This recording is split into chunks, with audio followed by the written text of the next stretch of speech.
Apple کے ایک x employee نے بتایا کہ کیلیفورنیا یعنی یو ایس اے کے بعد اس کا سب سے بڑا ریسرچ اینڈ ڈیولپمنٹ سینٹر ہے اسی ناجائز ریاست کے اندر، ہرزالیہ شہر کے اندر۔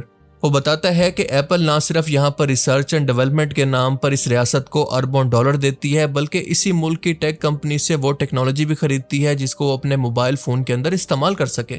مطلب آسان الفاظ کے اندر اس کی اکانومی کو فائدہ دیتی ہے تاکہ وہ غزہ کے لیے مزید بم خرید کر اس کو تباہ کر سکے۔ اور اس وقت بھی ایپل کے چپس، کیمراز اور اس کا ہارڈ ویئر اسی جگہ پر ڈیزائن ہو رہے ہیں۔ یہ ریسرچ اور ڈیولپمنٹ سینٹر اتنا بڑا ہے کہ یہاں پر تقریباً 2000 کے قریب انجینئرز کام کر رہے ہیں، اور اس ٹیک کمپنی کا پیج کھولیں تو یہاں پر ابھی بھی ویکنسیز موجود ہیں انجینئرز کے لیے۔ ایپل کو لگتا ہے کہ وہ چپکے سے یہ سب کچھ کرے گا اور دنیا کے سامنے انسانیت اور ہیومن رائٹس کی باتیں کر کے سب کو بے وقوف بنا لے گا، لیکن اس کو پتہ نہیں ہے کہ سوشل میڈیا کے دور کے اندر خبر چھپتی نہیں ہے۔ اب اس کا صاف مطلب یہ ہے کہ کسی بھی ٹیک کمپنی کے سب سے زیادہ پیسے، سب سے زیادہ کمائی جس چیز پر خرچ ہوتی ہے یعنی ریسرچ اینڈ ڈیولپمنٹ پر، وہ سب سے زیادہ پیسہ اس ناجائز ریاست کو دیا جا رہا ہے۔ اور اس کے علاوہ ایپل کمپنی کارپوریٹ ٹیکس اس ناجائز ریاست کو الگ سے دیتی ہے۔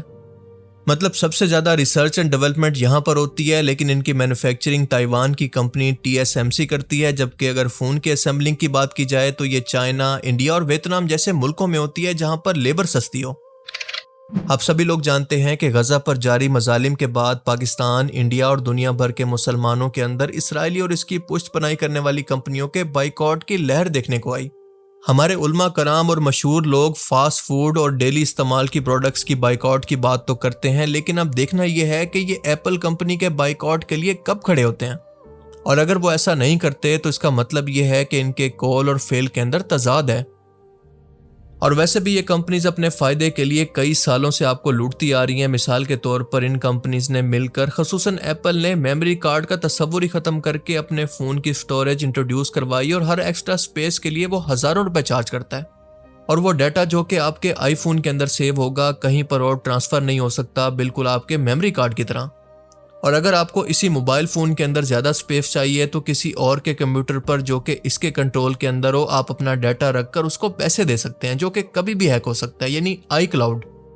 پھر آپ جانتے ہیں کہ انہوں نے ہیڈ فون جیک نکال کر، جو کہ انتہائی سستے تھے اور کہیں سے بھی مل جاتے تھے، کہیں سے بھی ریپیئر ہو جاتے تھے، اس کی جگہ پر اپنے لاکھوں روپے کے ایئر پوڈز انٹروڈیوس کروائے جن کو ریپیئر کرنا بھی پاسبل نہیں ہے۔ DVDs ختم کروا کر اپنی سٹریمنگ سروس انٹروڈیوس کروائی جہاں پر آپ کو ہر مہینے ان کو پے کرنا پڑتا ہے اور آپ ان کے سسٹم کے اندر ہی قید ہو جاتے ہیں۔ مطلب ایک بار DVD خریدنے کے بعد وہ آپ کی ہوتی تھی، چاہے آپ اس کو 10 سال کے بعد بھی استعمال کریں، لیکن ان سروسز کے اندر اگر آپ نے اگلے مہینے پیسے نہ دیے تو وہ سب کچھ ختم۔ اور اسپیشلی ایپل جیسی کمپنیز اپنے فائدے کے لیے اپنے سسٹم کے اندر لوگوں کو قید کر دیتی ہیں، جہاں سے آپ جانتے ہیں کہ آپ بلوٹوتھ جیسی سروس بھی استعمال نہیں کر سکتے۔ مطلب ان کے ایکو سسٹم سے دوسرے ایکو سسٹم کے اندر ڈیٹا ٹرانسفر کرنا انتہائی مشکل کام ہے، اور یہ سب کچھ اس لیے ہو رہا ہے کیونکہ ان کا اپنا سٹریمنگ ایکو سسٹم جو کہ ہر وقت ان کو پے کرواتا رہے، مطلب ہر مہینے کسٹمر کی جیب سے پیسے نکال کر ان کو دیتا رہے، چاہے ان کی پروڈکٹ بیچنے کے باوجود بھی۔ اسی کے لیے یہ سب کچھ کیا جا رہا ہے۔ دیکھیں، ایپل ایک ایسی کمپنی نہیں ہے جو کہ ناجائز ریاست کو فنڈ کر رہی ہے، بلکہ دنیا کی سب سے بڑی کمپنیز میں سے ایک ایمیزون بھی اس کے اندر برابر کی شریک ہے، جس نے $7.5 بلین ایک پروجیکٹ کے اندر انویسٹ کیے جس کا نام ہے نمبس۔ اس پروجیکٹ کے مطابق یہ پیسہ ریسرچ اینڈ ڈیولپمنٹ کے لیے استعمال ہوگا، جو کہ جاسوسی کے آلات بنانے کے لیے اور خاص طور پر غزہ کے لوگوں کو ٹارگٹ کرنے کے لیے استعمال ہوگا۔ مطلب اس کا مقصد تھا کہ اس طرح کی ٹیکنالوجی کو ڈیولپ کرنا جو کہ ڈھونڈ کر اور ٹارگٹ کر کے کسی بھی سویلین کو ٹارگٹ کر سکے، اس کی پہرے داری کے لیے استعمال ہو، یعنی سرویلنس کے لیے، اور یہی ٹیکنالوجی استعمال کرتی ہے یہ ناجائز ریاست غزہ کے لوگوں کو ٹارگٹ کرنے کے لیے۔ اور صرف یہی نہیں بلکہ ایمیزون کے ساتھ ساتھ گوگل بھی اس کا پارٹنر ہے، جس نے اپنی کلاؤڈ سروسز یعنی ڈیٹا جو سٹور ہو کر آتا ہے وہ اس کو سٹور کرنے کے لیے اپنی سروسز دی ہیں۔ اور اسی چیز کا پتہ چلنے کے بعد، اپنے ضمیر کی آواز سننے کے بعد، نہ صرف ایمیزون بلکہ گوگل کے امپلائیز نے بھی استعفے دے کر تحریک چلائی اور احتجاج کیا۔ ان کا صاف طور پر یہ کہنا تھا کہ یہ AI الگوریدم اور ڈیٹا بیس صرف فلسطینیوں کی حرکت پر نظر رکھنے کے لیے، ان کے چہروں کی شناخت کرنے کے لیے یعنی فیشل ریکگنیشن کے لیے، اور ٹارگٹ کی نشاندہی یعنی ان کو ٹارگٹ کرنے کے لیے استعمال ہو رہے ہیں۔ لیکن اس کے باوجود ان کمپنیز نے یہ ایگریمنٹ ختم نہیں کیے۔ Police entering the office of the CEO of Google's cloud division to clear employees who had staged a sit-in protest for more than 8 hours. It happened at the Sunnyvale office, close to the company's main headquarters in Silicon Valley. دیکھیں اب ایک سوال پیدا ہوتا ہے کہ آخر ہم اس سسٹم سے نکل کیسے سکتے ہیں، آخر اس کو کاؤنٹر کرنا کیسے پاسبل ہے؟ اور بالکل صاف اور سیدھی بات ہے کہ اگر ہمیں ان چیزوں سے نکلنا ہے تو سب سے پہلے سیلف انڈیپینڈنٹ ہونا ہوگا ٹیکنالوجی اور ریسرچ کے اندر۔ اس وقت صورتحال یہ ہے کہ امت مسلمہ تاریخ کے ایک ایسے موڑ پر کھڑی ہے جہاں پر جذبات، نعروں اور عارضی احتجاج سے آگے بڑھ کر عقلی، حکمت عملی اور لمبی پلاننگ کی ضرورت ہے۔ اور جب تک ہم غیروں کی بنائی ہوئی چپس پر، ڈیوائسز پر، سرچ انجن اور جنگی الگوریدم پر ڈیپینڈنٹ رہیں گے، ہم انہی کے اشاروں پر ہی چلیں گے، چاہے ہمیں منظور ہو یا نہیں۔ ہمیں ایپل، گوگل، ایمیزون اور باقی مغربی اور ناجائز ریاست پر مبنی تکنیکی ایکو سسٹم کا مقابلہ کرنے کے لیے اپنی research and development centre, chips اور ڈیوائسز بنانا ہوں گی۔ اور آپ اچھے سے جانتے ہیں کہ انٹرنیشنل پولیٹکس کے اندر صرف وہی آواز سنی جاتی ہے جس کے پیچھے مضبوط اکانومیکل پاور کھڑی ہو۔ خاص طور پر عرب مسلم ملکوں کو امریکہ کی پناہ تلاش کرنے کی بجائے آپس کے اندر ایک مضبوط بلاک بنانا چاہیے تاکہ تمام مسالک، قومیتوں اور خطوں کی تقسیم سے نکل کر ہم بحیثیت امت اکٹھے ہو سکیں۔ ہمیں اپنے نوجوانوں کو سروائیول کی زندگی سے ہٹا کر ان کو ایک ایسا ماحول دینا ہوگا کہ وہ سائنس اور ٹیکنالوجی اور ریسرچ کے اندر مغرب سے آگے نکل سکیں۔ پر افسوس کہ ہم مسلم ملکوں کے نزدیک صرف اونچی عمارتیں بنا لینا، اونچے ڈیولپمنٹ کے شہر بنا لینا، یہ ہمارے نزدیک ترقی ہے۔ ہمیں اپنی کمائی کا زیادہ تر حصہ اسی ریسرچ اینڈ ڈیولپمنٹ پر خرچ کرنا ہوگا جس طرح سے یہ مغرب کی کمپنیز کر رہی ہیں۔ اور اگر ہم ایسا نہیں کریں گے، اپنی حالت کو نہیں بدلیں گے ابھی سے، تو اللہ پاک بھی ہماری مدد نہیں کرے گا، کیونکہ اللہ کا خود یہ فرمان ہے کہ اللہ تعالیٰ کسی قوم کی حالت کو اس وقت تک نہیں بدلتا جب تک کہ وہ خود اپنی حالت کو بدلنے کی کوشش نہ کرے۔ اللہ تعالیٰ سے دعا ہے کہ وہ ہمیں سمجھنے کی اور نیک عمل کرنے کی توفیق عطا فرمائے۔ اگر آپ چاہیں تو فوراً سے اپڈیٹ حاصل کرنے کے لیے ہمارے واٹس ایپ گروپ کو بھی جوائن کر سکتے ہیں۔ Thanks for watching this video. اللہ حافظ۔